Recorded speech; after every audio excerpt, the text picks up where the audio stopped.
a few Shabbats ago, Grant actually held up your book at Beth Tikkun and kind of gave an introduction about what is in this book. Our whole congregation spent a little bit of time talking about your book, and had a very interesting conversation about the illustration, by the way, and there's way more to it than we thought there was. I got the inside scoop just a little while ago. It's an amazing thing. And so, Beth Tikkun, this is Ariel Cohen Alloro. He's a Jerusalemite. He's an Orthodox Jew. And, full stop. He's an Orthodox Jew. And there is really no other adjective that should be applied. However, unlike most of the Orthodox, he does in fact believe that Yeshua is Mashiach ben Yosef, Messiah, son of Joseph. In the same way that all of us do. It's not something different than what we believe. And so that is extraordinarily significant in my book. So what this book, and I will definitely let you go into more detail, I just want to give a brief introduction. What this book is talking about is performing what is called the Pidyon Haben on Yeshua. And that means, that's a Hebrew term that's found in the Torah for redemption of the firstborn. It's something that I did with Isaac to the best that I could do it, being in, the exile. But I think it was, accepted. Ariel's point is that the Jewish people must do this with Yeshua because we have sold him like like Joseph. We have sold him to the nations, and we need to purchase him back. We see this story in the story of Joseph. Grant often says that the most identifiable picture of the Messiah in Scripture is Joseph, and this is basically Ariel's message: is that this is what has happened. We have sold Joseph to the nations, and it is time to purchase him back. But unlike you might see in a Christian church where that entails somebody raising their hands and saying, "I accept Jesus." No, this is what Ariel is talking about is a Torah-based, by the law, by the letter of the law, redeeming of Yeshua ben Yosef. I'd like to bring up the fact that Ariel is actually a Kohen. Per the Pidyon Haben in the Torah, you must give your redemption fee to a Kohen, and this is it's no coincidence in my book that Ariel is a Kohen. That is a necessity to legally repurchase Yeshua from the nations. At that point, there will be a public retrial, not in the town square, so to speak. And I think I'll let you explain that more in detail. I think I'm going into a little bit too much detail than I intended to. Couple of months back, Ariel and Theo and myself were talking about.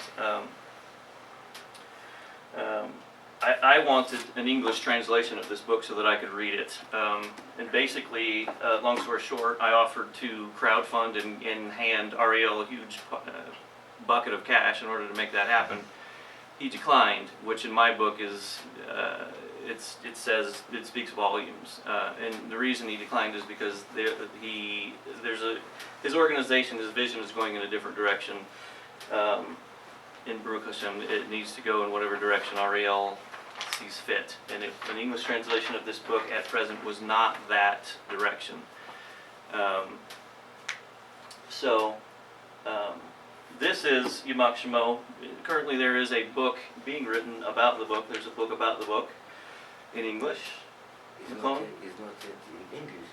This is a book that we tried to translate, that somebody worked on it for already maybe 5 years. Okay. So the book about the book is in Hebrew. And in this book we have the two books. The book Yimak Shemo and the book about the book is included here too. And it's been working, it's close to finish. Okay. So our best bet, if we want to learn more, is the book about the book. So that's kind of the direction I think that Ariel's organization is going in right now, which is David's organization is facing each other, which is a direct reference to the two cherubim that are facing each other in the Ark of the Covenant. So I'm just going to quickly go through this because I do want to turn the floor over to Ariel. I'm taking far more time than I intended to. Why is this significant to us as Messianic believers, Messianic Jews, Messianic Gentiles, if you call yourself that, whatever it is, the label that you call yourself? Why is this important to us? Because it has everything to do with what Yeshua said when he was lamenting in Jerusalem, and he's looking down over Jerusalem, and he said, "Oh Jerusalem, I really wish that I was able," and of course I'm paraphrasing, "I really wish that I was able to gather you under my wings, but you wouldn't have it. And I'm not coming back until you say, Baruch haba b'shem Adonai. Baruch haba b'shem Hashem. Blessed is he who comes in the name of the Lord." He was speaking to Jerusalem, which was, of course, inhabited by Jews. And so Ariel's message is that this Pidyon Haben must be performed by the Jews, by the Orthodox Jews. This is not something that we can directly participate in because we already have Messiah, and we'll go into detail about that, Vizrat Hashem, if possible. But the gist is this: it is directly related to Beth Tikkun because of the second coming, right? This is Ariel said something very, very powerful to me yesterday, that we are to bring Mashiach back. Enough of this waiting. Let's bring him back. Okay? Yeah. We have it in our minds that we wait for Mashiach. We don't wait for Mashiach. We bring him back. We do what is necessary to bring him back. And that was a huge revelation for me yesterday, and a significant course correction. I don't want to take any more time than is necessary. I do want to point out this word down here, waterfall. Ariel is a waterfall of spiritual information, and so if you choose to stand under it, you're going to get a waterfall. And so the reason that I bring that up is because Sarah and I had the distinct pleasure of spending Shabbat with him yesterday, and it was information overload. So the reason that I mention this is a bit of a cautionary note. He's full of, you are full of chesed, and you will answer any question that comes up, but we have a task here today. I'm trying to keep everybody focused. I don't want to limit the conversation. That's not my point. What I would like to do is keep the conversation in this area, for sure. And so I'm going to move over to here and quickly go down this list, and then I'm going to close my mouth. Beth Tikkun, how is this relevant to us? Of course, it's the second coming of Mashiach, like I just mentioned. So, what is it that we can do? If we can't directly participate in the Pidyon Haben, what can we participate in? So, Theo and I came up with a list of things that regarding support for Ariel. Okay, and I'm just going to go down this list and then. Leave the cup down. Oh, yeah, sure. What is it that Beth Tikkun can do? Right, what we have in front of us is a Kohen who is a believer in Yeshua and wants to redeem him, wants to bring him back to the Jewish people, purchase him back from the Ishmaelites that we sold him to, right? That he was sold to. Well, there are a number of ideas, and they're all in question marks here, right? Theo and I were presumptuous enough to give you a list and say, choose from these. These are just things that we discussed. They're all in question marks. I know this conversation will continue amongst the elders at a later date. So these are just bullet points with question marks on them, okay? A Pidyon Shvuim is a redemption of a prisoner. So that's something we can participate in, okay? And in this case, we are talking about financial support, but it would be legally it would come under a Pidyon Shvuim, okay?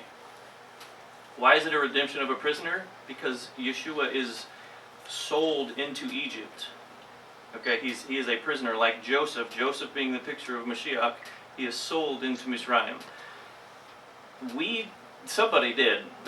We sold him. We need to purchase him back. Okay, so it's similar to the Pidyon Haben, anyhow. So what is another way that Beth Tikkun could possibly help? Kima Travel was a huge part of the success of Ariel being here right now. I don't mean to give a plug, it's not my point, it's just a bullet point.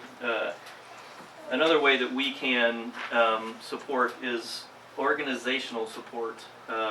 Ariel's organization, Facing Each Other, is what would be the equivalent of a 501c3 in Israel. It's not a 501c3 because it's Israeli, it's not U.S. law. And here's something that dawned on me this morning, and I think it is significant. We have never, the Torah commands us to support the Kohanim. We know that this is true. We have never been able to really do. I've never been able to do that, even though it was on my heart. It dawned on me this morning. Oh my gosh, maybe this is a possibility now, which to me is significant to be able to fulfill that mitzvah. And Theo came up with this idea, and I thought this was a very good suggestion as well. It's my belief that Ariel's organization is about to flower, judging by the people he's meeting, not just today, but other people that has met on this trip. I think that his organization is going to need more organization. It's just Theo and Ariel right now, and so Theo mentioned the fact that that's going to involve some financial accounting. And so he threw out the term watchdog, right? Somebody needs to watch this for accountability purposes. Somebody needs to, a disconnected party, so to speak, will need to watch to make sure that this is all up and, on the level.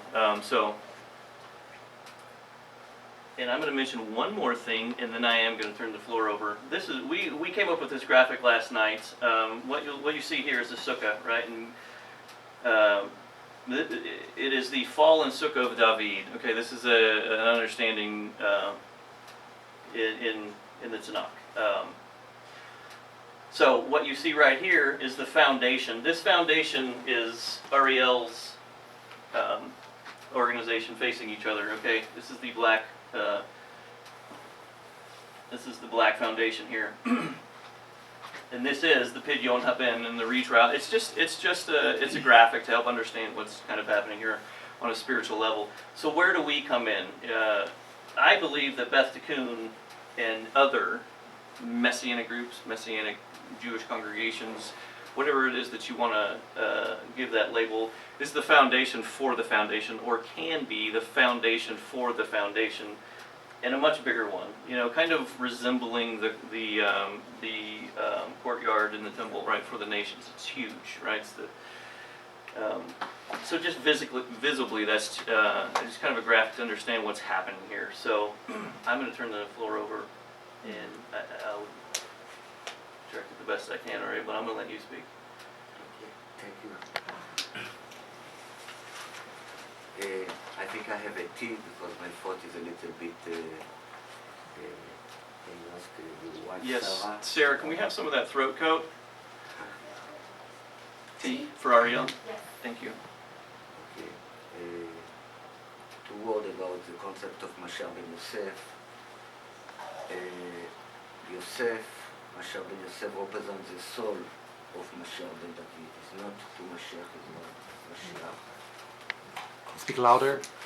So when we talk about this, the second coming of Mashiach, we're talking about Mashiach ben Yosef, a soul that will come with, sometimes we call it the donkey of Mashiach, but it represents all the concept of Mashiach ben David together. Soul and body. This time we are not going to leave to Caesar what belongs to Caesar. This will belong to Mashiach ben David. Yes. Okay, so this important point. What this book does, it's not a book about just Pidyon Haben, the redemption of the firstborn. This is a plan of the teaching of the book to get to, of course, it teaches this too, how we do it exactly, but really this is a book that gives a vessel for Christianity, because Christianity is light, is soul, Yosef have to do with the soul. So we're talking Yosef, the coming, the first coming, have to do with personal rectification of the soul, not national salvation of Am Israel, of all the world. So in Christianity, what we have now, what have to do with the first coming, it's light and not really vessel. They are point, like something that is not developed. They are point. We know that it is a virgin birth, it is a Trinity, it is a the cross, it is the body and the blood of Mashiach. But what really this concept means, what we do with this in our personal life, as a technique how to bring Mashiach to this world, etc. What really we do with all these concepts, what they mean, nobody really knows. Not in Christianity, and of course not in Judaism, because nobody really put his head in this place. How I got to this concept of Christianity, I really start my this project about Mashiach with one word that led me, that it was like a key that opened all the other door of Mashiach. One word? One word. You can say about your rabbi 2 words. Yeah. People understand. Abal Shem Tov, one of the things that he said, The Hasidic master. that Mashiach will do from all the Torah, we put all the Torah in one word. He didn't use the word, the regular word for word, what is milah. He used the word, another word that used for say word is ark, the ark of Noah. Aaron. It is a concept, the ark of Noah. Oh. But in Noah's Hebrew, Ark. ark, or the ark of Moses.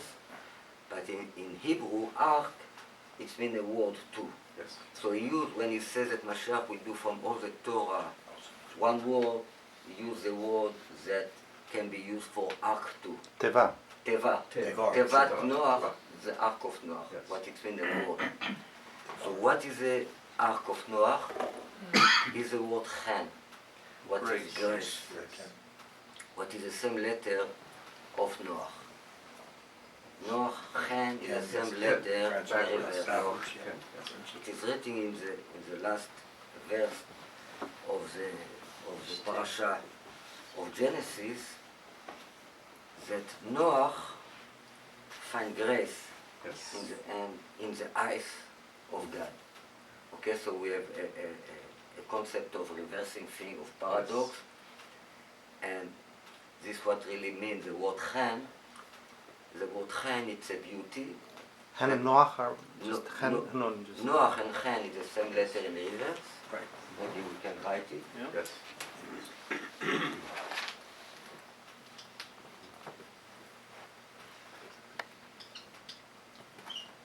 Noah find grace in the eyes of God. This means the way we write it in the Yes. end, that is the same letter. This is exactly the same two letters in the reverse. Like when we look on the eyes of somebody, we see the Ariel. reflection of ourselves in reverse.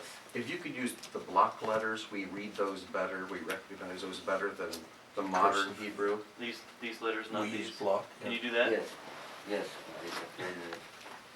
That's a good point.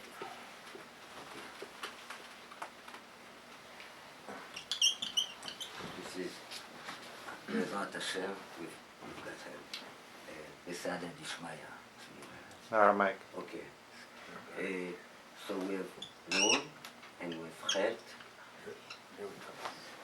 and we have Chet, and we have Nun. Okay? Yes. So what he's saying is that they're reversed. Right. Exactly. The same letter in reverse. So, Chan in Hebrew, it's a beauty that has to do with symmetry, Symmetry. balance, and paradox. Okay?